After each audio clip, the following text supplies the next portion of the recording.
ஒருமுறை மகாபாரத போருக்கு பிறகு பாண்டவர்கள் அஸ்வமேத யாகம் நடத்த முடிவு செய்தார்கள். யாகம் மிகுந்த சிறப்புடன் நடைபெற்றது. நாடெங்கிலும் இருந்த மன்னர்கள், முனிவர்கள், அந்தணர்கள் என ஆயிரக்கணக்கானோர் கலந்து கொண்டார்கள்.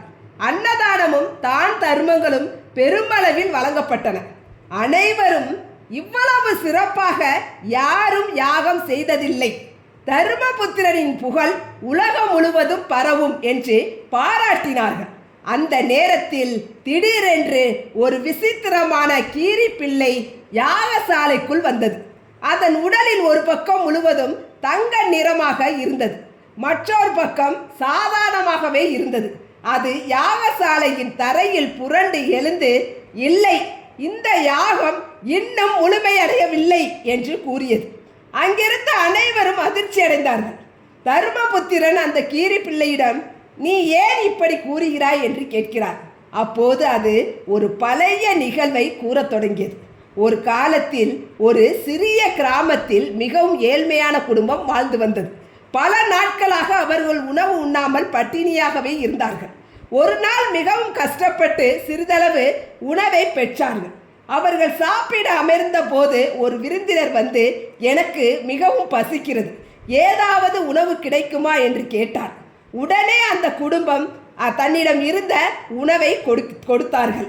இருந்தாலும் அந்த விருந்தினருக்கு பசி முழுமையடையவில்லை. விருந்தினர் மறுபடியும் பசி அடங்கவில்லை என்கிறார். மீதி இருந்த உணவையும் அவர்களிடம் அந்த விருந்தினரிடம் கொடுத்து விட்டார்கள். விருந்தினர் முழு வயிற்றுடன் சென்றார். அவர் சாதாரண மனிதர் அல்ல, தர்மதேவன். அவர்களின் தியாகத்தை சோதிக்க வந்திருந்தார்.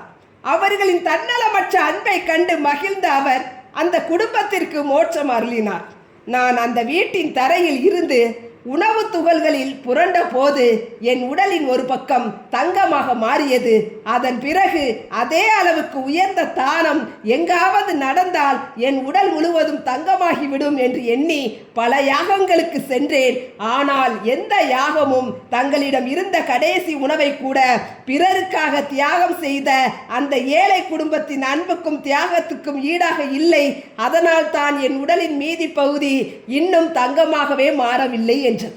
இதை கேட்டதும் யுதிஷ்டிரன் தலைகுனிந்தார். செல்வத்தை வழங்குவது மட்டுமே உயர்ந்த தானம் அல்ல, தன்னிடம் இருக்கும் அனைத்தையும் பிறருக்கு தியாகம் செய்யும் மனமே உண்மையான தர்மம் என்பதை அவர் உணர்ந்தார். அப்போது கிருஷ்ணர் புன்னகையுடன், தானத்தின் மதிப்பு அதன் அளவில் இல்லை, அதை வழங்கும் இதயத்தின் தூய்மையில் தான் இருக்கிறது என்றார். இந்த நிகழ்வு உலகிற்கு ஒரு மிகப்பெரிய உண்மையை உணர்த்துகிறது. இறைவன் செல்வத்தையோ புகழையோ பார்க்கவில்லை, அன்பு, தியாகம், தூய மனம் ஆகியவற்றைத்தான் பார்க்கிறார்.